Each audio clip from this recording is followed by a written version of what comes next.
Okay, Delson, so let's cut to the chase. What's the fastest way to awakening? The fastest way to awakening is to have sex. With who? Anybody. With anybody? Anywhere, all the time. Why did we go to all this trouble? Do you know how many hours I spent on the cushion? I know, man. Thousands of hours. That's the wrong cushion. What's the point? It's the wrong cushion. It's supposed to be a bed. I see now. Yeah.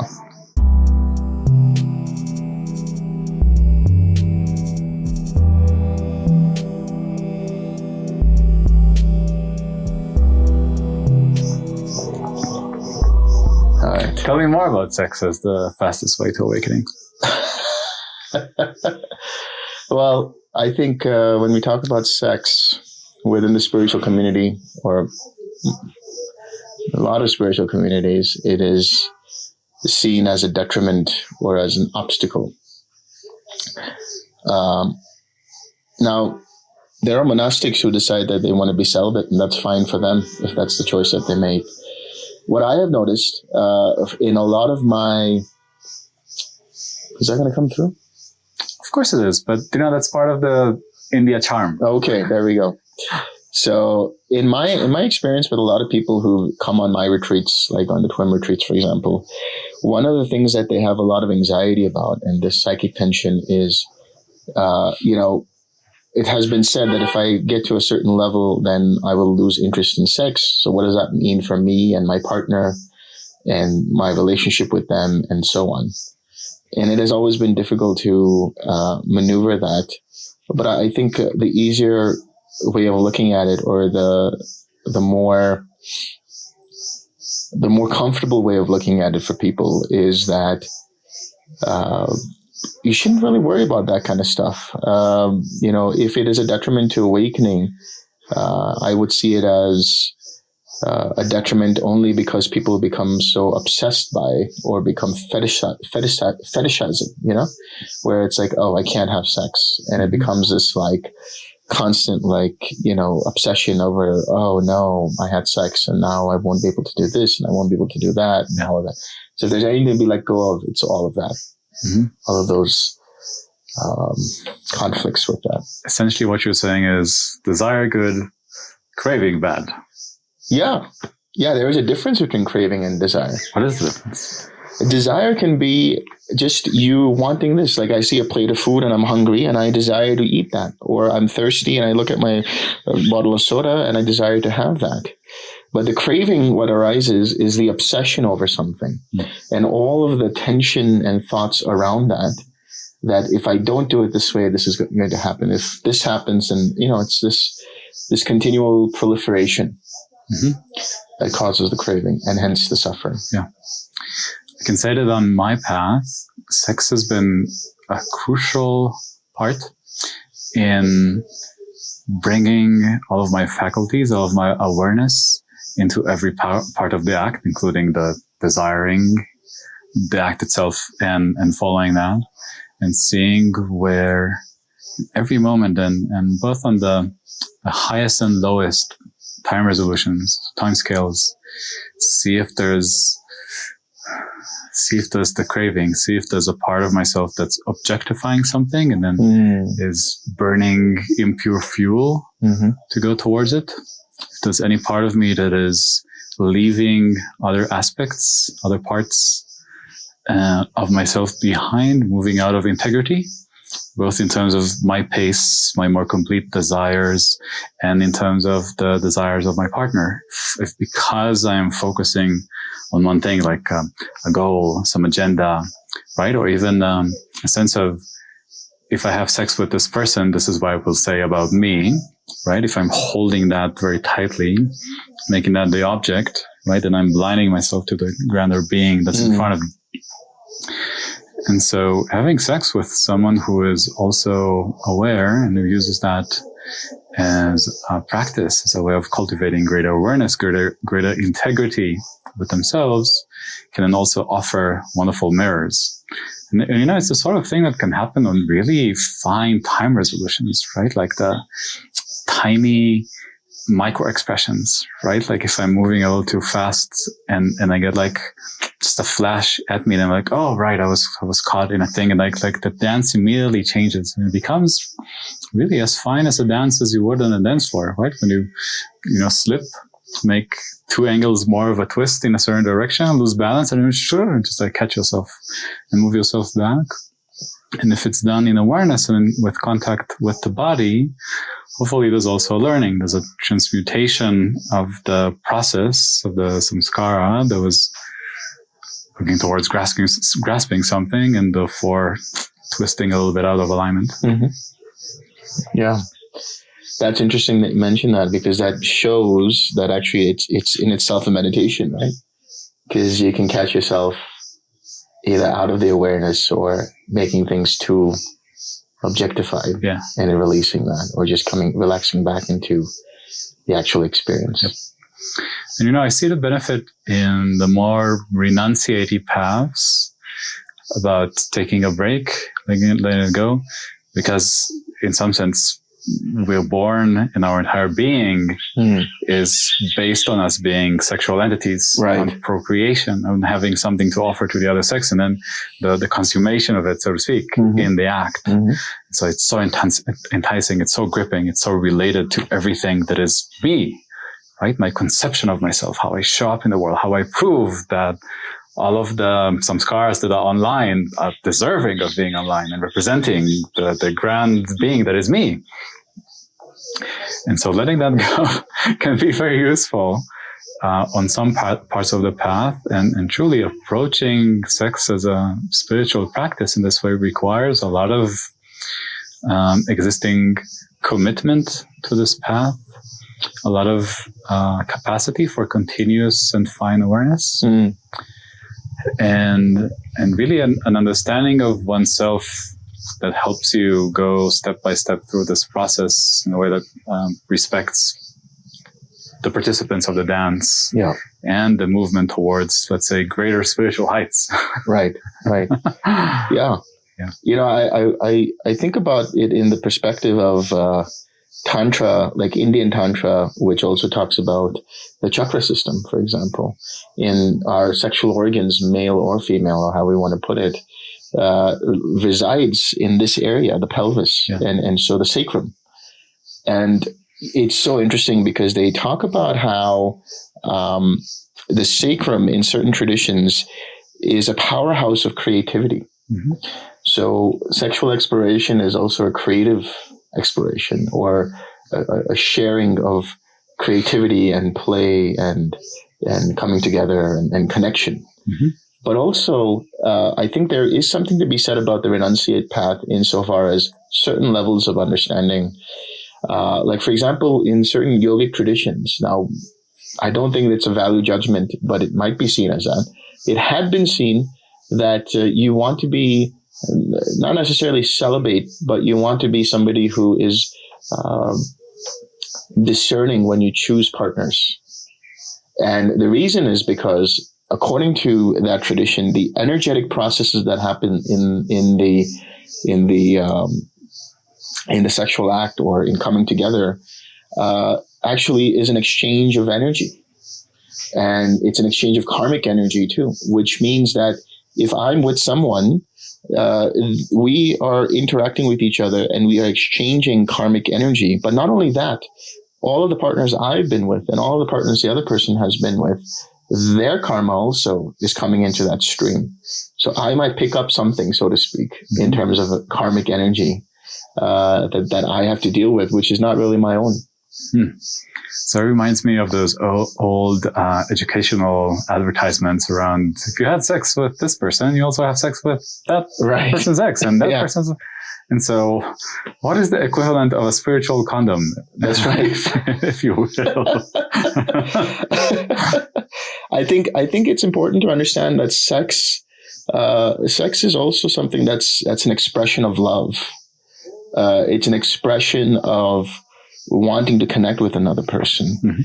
So I think if you are in a emotionally fulfilling relationship, perhaps not as a deterrent towards mis-exchanging karma or whatever you want to say, but as a sort of like border or boundary, where in this consummation, it's not just a consummation of raw sexual energy, but it's a consummation of emotional heart energy as well. Mm-hmm.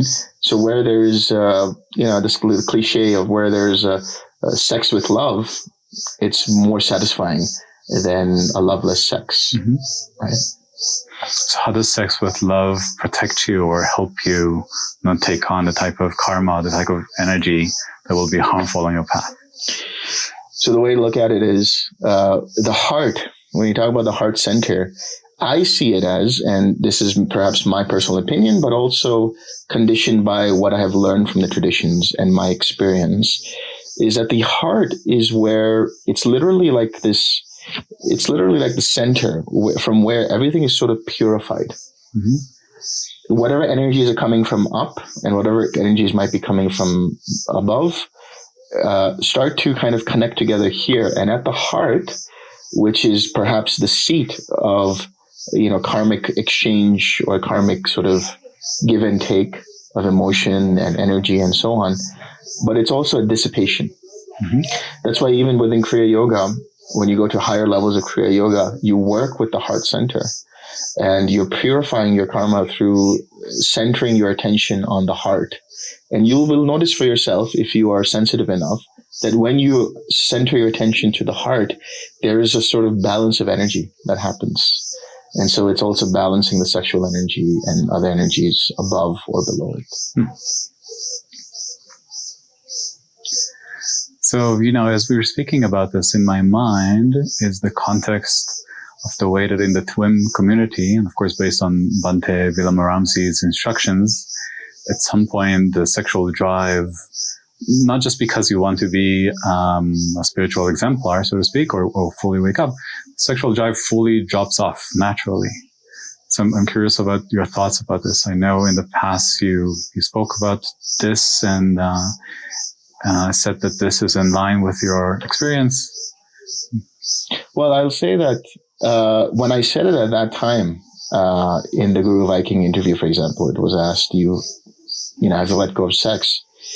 In my mind, I truly thought I did.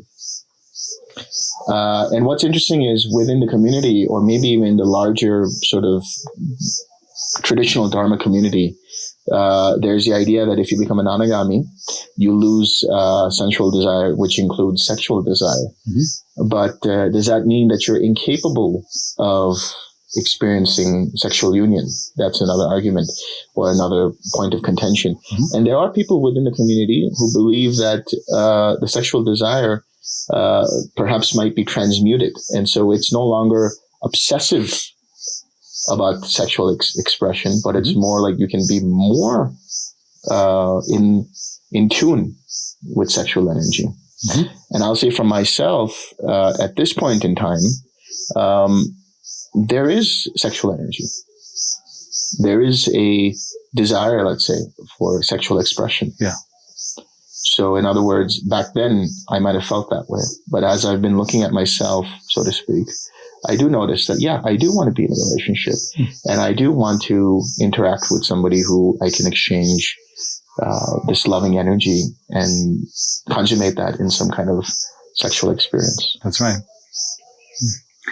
I'm saying that's right because in my mind this is so obvious and always has been. Like I see the way that the translation about the eradication of sexual desire is such an outstanding and long-standing mistranslation of the whole thing. And I'm in my mind I'm thinking about the immense amount of damage that it has done people who are then seeing the desires come up at some point, even subconsciously, right? And then not just meaning it with suppression, because they think to be a spiritual exemplar, to wake up, it should not be there. So in advance, they're already pushing it down.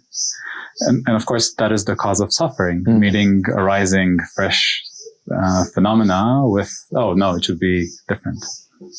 And it's not to say that there's no right effort, so to speak, when arising phenomena would cause more harm, right? There's room for intelligently, with wisdom, moving through the world and seeing what karmic action will lead to more karmic action versus effort that would reduce karmic action.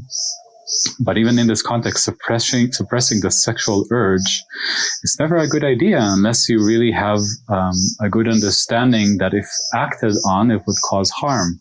It would continue spinning yourself in some karmic cycle. It would inflict your karma on someone else. Yeah. Yeah. And, maybe it's not worth getting into, but I do want to comment on that part, which is that suppression can be quite dangerous. I mean, we see that in not just the Buddhist spiritual tradition, but any spiritual tradition, where it has caused the monks or the priests or whoever is the sort of religious order to act out in ways that are sometimes shocking to the rest of the community. And it causes waves of doubt and shock and sadness. Right. Because of course, anything in you that you suppress, instead of coming up upright, right, in full view, in transparency, in alignment with everything that you are, if you press it, it's going to come out sideways, just leak out, even under your own radar sometimes, right, in ways where you make some inappropriate move or touch someone without their consent, right, and you're not seeing it because it's an urge. It's not allowed to be fulfilled just normally, upright, and so, right. And I think it's worth mentioning in the context of our discussion about the way that the pure sexual desire, the eros, or even life force, some traditions call it, right, associated with the sexual drive, with those energies coming from the bottom and circulating through the body. What gets refined is the obsession, is the thirst, right? It's the word in Pali, Tanha. Tanha, yeah. Yeah, translating it as anything like desire or will or wanting, right? That's a crime. Like the whole point is something in you thinks it has to have exactly that shape of object, otherwise it will suffer or it will not even survive. As if you're truly looking for water, right? As if it's truly a survival issue. You're going to die if you don't have it, right? That's where you narrow your perception. That's where you're like, gotta have that thing. So that's what gets out of the way. And in my understanding, that's in line with everything else in the path, right? Like in my consumption of the path, as you let go of old traumas, release your karma, allow your system to organize in a way that's more in integrity, right? More and more as you're coming into this coherence, sometimes we call samadhi, like the continuous samadhi, not the samadhi of just meditation. Then we become even greater expressions of our human being versus letting go of capacities, letting go of urges, letting go of needs. So in the same sense that we do not let go or dissipate or destroy or uproot or suppress a desire to eat sweets or a desire to be playful or to use our human bodies in all sorts of beautiful ways. Likewise, the desire for sex, for union with the other person, for intimacy, for seeing and being seen. Not only does that not go away, but it also becomes free to express itself in more and more beautiful ways that are respective of the wholeness that is all of the beings who are involved in whatever dance it might be. Beautifully said. Okay. In that, I think it might be interesting to explore a notion of craving I've been working on in my book that has less to do with a fundamental bug in the system, so to speak, or in some sense, in the West in particular, it's been imported to be congruent with the notion of craving somehow being directly related to some notion of original sin. I was just thinking that. Yeah. Or some way that we're born faulty. We have to redeem ourselves. We have to cover up for some ancient crime or such.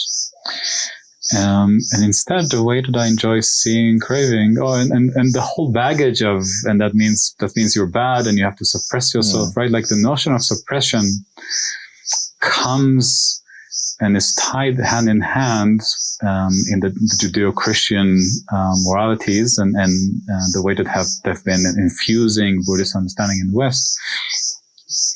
The notion of suppression goes hand in hand with the sense of we're wrong, we have to fix ourselves, something is not okay, God doesn't love us unless. And the switch that I'm proposing towards seeing craving as, let's say, an early developmental move. Meaning in the same way that when you're a child, you don't yet have a theory of mind. Mm-hmm. And so everything is mine, right? So I don't so much consider you, your perspective, your desire, your wants. When there's craving in the system, it likewise is unaware of other samskaras, of other motifs in the system working to get their own needs met. And so there's this continuous clash between different forces looking to exercise their strategies, whether to continue assuring our survival, right? Like truly some lion is chasing us, so that it's going to push away everything that has to do with procreation or food or shelter and so on. Or in day-to-day life, if do I want the chocolate cake or do I want to pick up my phone? Do I want to have sex or do I need to put more time in the book I'm writing? Chocolate cake. Chocolate cake. Always the Delson answer.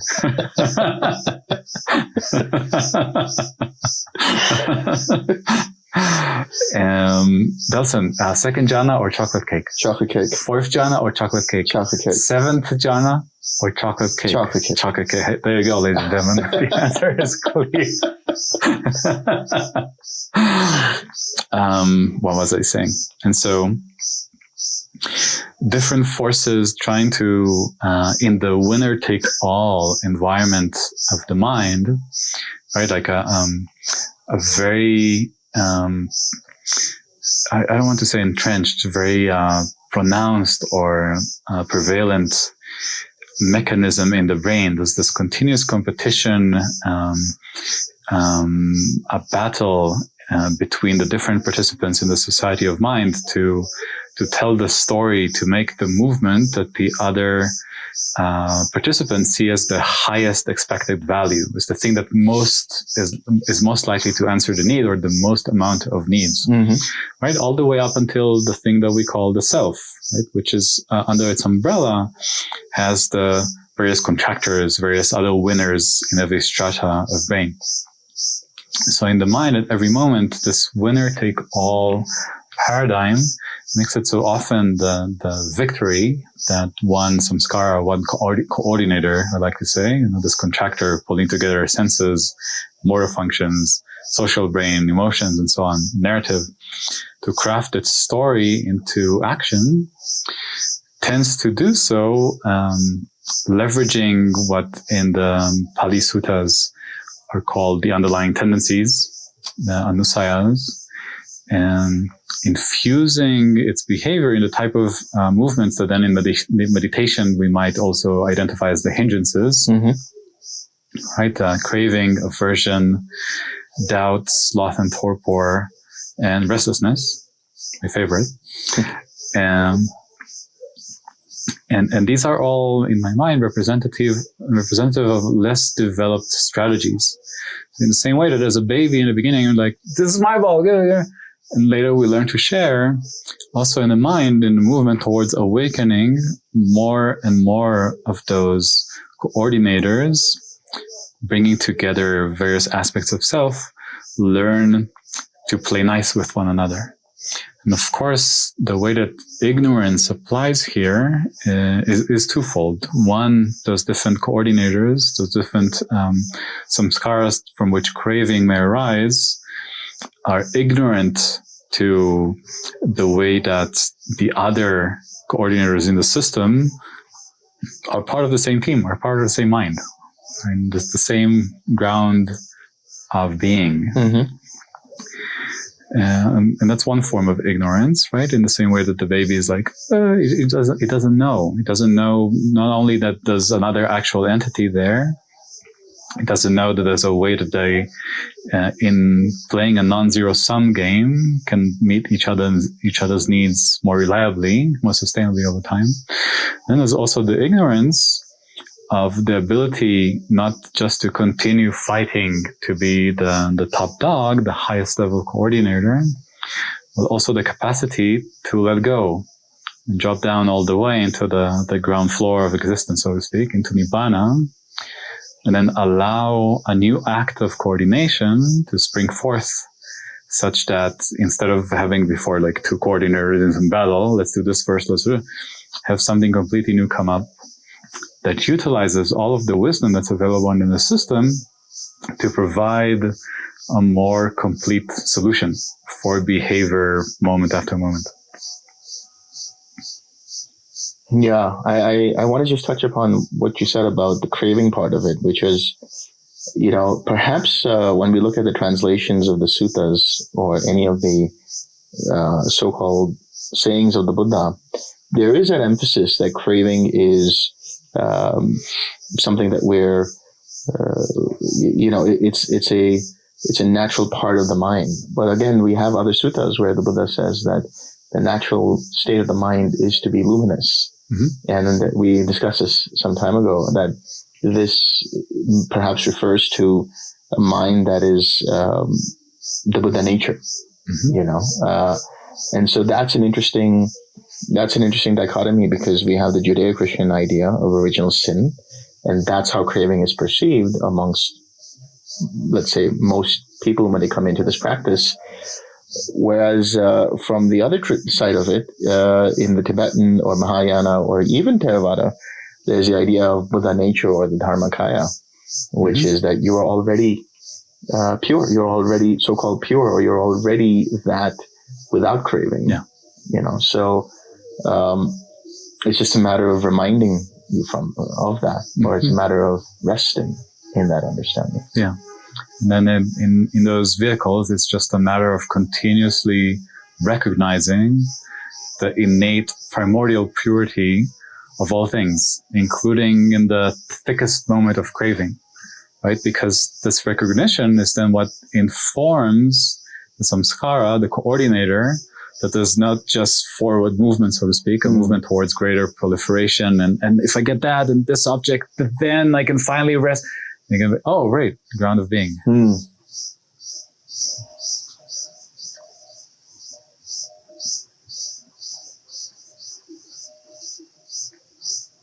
So to say a little more about the way that craving in its cessation is a path of development, here are also like connecting those ideas into why in TWIM and in the approach that I'm developing, the core way to organize the mind into consensus and collectiveness is through the Brahma-Viharas. Whatever positive qualities of mind, whatever positive qualities allow for easier collaboration and coordination between the different participants.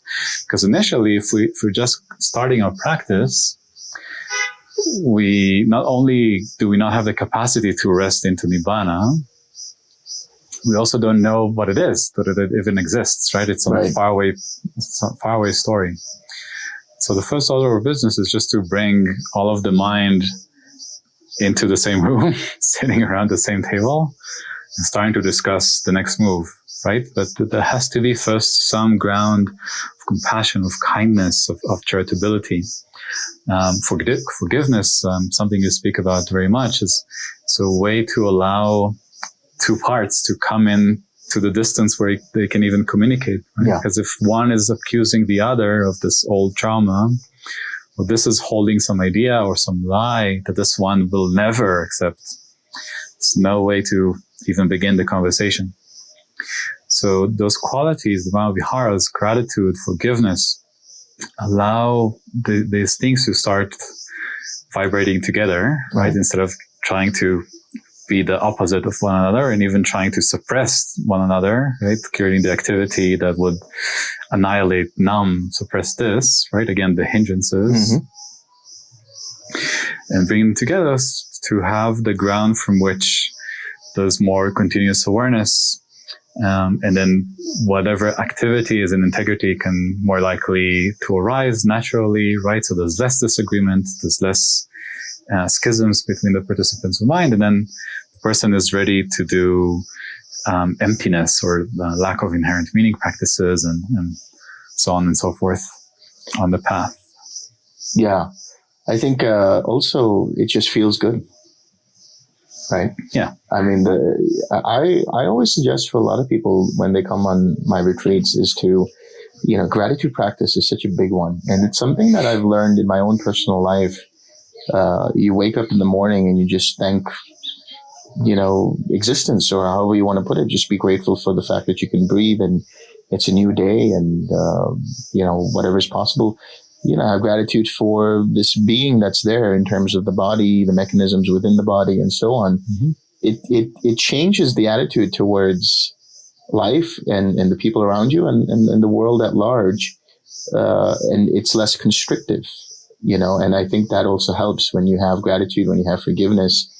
Forgiveness, I mean, I've seen a lot of people have great feelings of relief, great feelings of release, great feelings of just like, okay, I see that I've been just clutching to this for so long, and then just letting go, it feels so good. And of course, the Brahma-Viharas, I mean, loving kindness, this sense of being friendly to one's own people, but others at large, and compassion with the idea of like, I understand the suffering that another person is going through, and I recognize it. And so instead of feeling sorry for myself or for the other, I'm here to hold space and be there for them when required. Yeah. And an empathetic joy, which is a big one.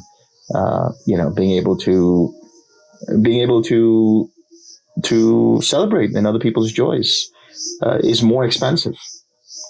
And of course, equanimity, where whatever is happening, the mind is just at equipoise. Mm-hmm. Yeah. And of course, I think it would be a missed opportunity if we were not to mention that, of course, any being that comes your way is another coordinator in your mind. Yeah. Anything that you pretend to be another being is an entity, so to speak, or a coordinator in your mind that is doing its job, doing its service to the greater whole, making up this virtual reality image in your mind of something that is supposedly outside. Another being, that's supposedly outside, is supposedly separate from you. And of course, any ill will, any of those maladaptive, destructive strategies that the coordinators that I'm identifying with myself are going to apply towards the coordinators that I'm saying are not self.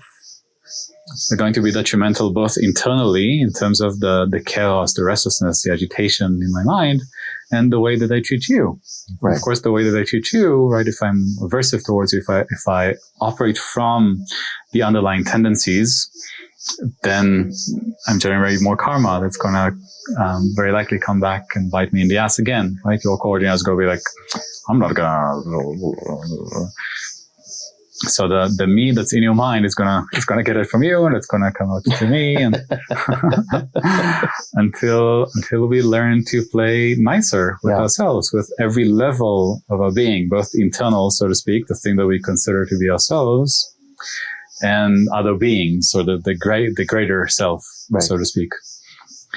And again, I want to make the point that it doesn't matter how much. This is also reflecting on our jhana conversation. It doesn't matter how much you do mind collectedness practice, how much you do Brahma-Vihara practice, how nice it feels in a meditation. Ultimately, as long as we're attached and are not allowing the existing samskaras to relax into Nibbana, there's not going to be the full freedom. Because those existing structures, if they're not allowing themselves to relax, to let go, to subside, to dissolve, and re-arise again from the ground, from Nibbana, then there's always going to be a little tinge in the way that they were originally constructed from a lower point in the developmental journey. Yeah, and to that point, I do want to say, like, I have noticed with students that they have a tendency to have to make things a certain way. Like you talked about, we talk about, let's say, loving kindness or compassion, and if it doesn't match what maybe the teacher says, or they feel like they're just not getting enough loving kindness, then they beat themselves up for it. Yeah, and so it becomes another object of craving, so to speak, just like the jhanas themselves. There's the utility of jhanas, which we had discussed a few days ago. And this is the utility of the Brahma-Viharas. They are like the raft to take you to the other shore. So oftentimes they will get caught up in the raft itself. Is the raft made well made? Is it sailing properly? I don't know if I should have used cedar wood or oak wood or whatever it is, rather than forgetting about the fact that it's on the way to Nibbana.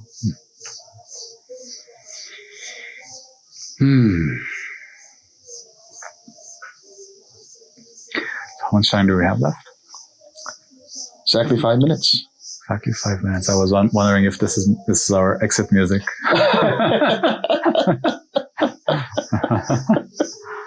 It's funny, like every day there's music, and every day it feels like it's coming from another place, right? It's like so many celebrations, here, so many from there. Yeah. It's really sweet. Okay, let's see what else we have to say in this topic. So an important thing to say, and something that's important for me to mention, is that in some sense, every time there's this craving, this partial movement, right? Part of me wants this, another part doesn't. And so the part that's craving, the part that's active is sort of hijacking, or, they're really taking control of all of the faculties of the system and going towards something, the object that it wants. Of course, this is why it's accompanied with tension and struggle and effort and resistance. And it feels like a burden, and then you get it. And even when you get it, you're not satisfied because, of course, you get it. And that coordinator relax, and then the rest of it is like, I've been buried under here for 10 years, right? It's recipe for disaster. Underneath, we spoke about ignorance, but there's also always some point of contention, some reason that the object was not something that the system could align on to begin with. And there's something to be said about the way that from a partial perspective of the system, you necessarily can only create objects that are partializing to the system, right? That will never be under full agreement. But I'm going to put that aside. More so speak about what is often the core of the conflict. If we have two or more coordinators here, it's always something tracing the schism point to some fundamental disagreement. Of course, there may be layers of disagreements. There's always a piece, and this is what we can call either karma or trauma, that has split the mind around some pain that, when was caused, could not, for whatever reason, be fully metabolized by the system, to be fully accepted, understood, integrated in terms of the experience that pain represents. And of course, when I say pain, it's only truly pain if at the time that signal could not have been metabolized, could not have been integrated. There was no one there, even if we did not have the capacity to hold us in it, to give us perspective, especially at the time when we lack perspective, when we're just in the early moments of our developmental journeys as babies or toddlers. Sorry to get the hint. Let's see how to end this, doing this justice, and maybe we'll leave a breadcrumb and a bookmark for another time.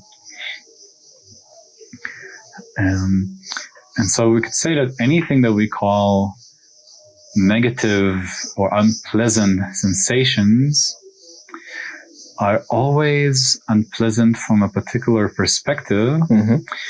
And of course, most people, up until a very high point in the path, cannot disconnect or have that perspective dissolve. So something that's unpleasant is almost always going to be unpleasant. Right. And the thing that we want to do, and the strategies here, but essentially it's dissolving the perspective complex, right? The coordinator conglomerate that has decided on good and bad, pleasant, unpleasant, even just a little bit, to allow the unpleasant sensations to arise and be metabolized in a more adult, more developed system, whether by ourselves or with the support of a therapist or a community that's capable of offering us the space that's needed. And so by doing that, really allowing what's buried under there to air out, to allow the core of the contention to be seen again, and from the perspective of an adult versus a baby who could not get its needs met, was crying about it, was screaming, was doing all that it could, the little that it had the capacity to do at the time, without being able to get the need met, without being able to find a sense of safety. Feeling the neglect from its caretakers and having no choice because it's so loud, because it's even threatening to overpower, to overwhelm the system and prevent other coordinators from carrying out their tasks and getting other needs met. The only route was to suppress, to push down, to say this is the bad thing and we're going to lock it down.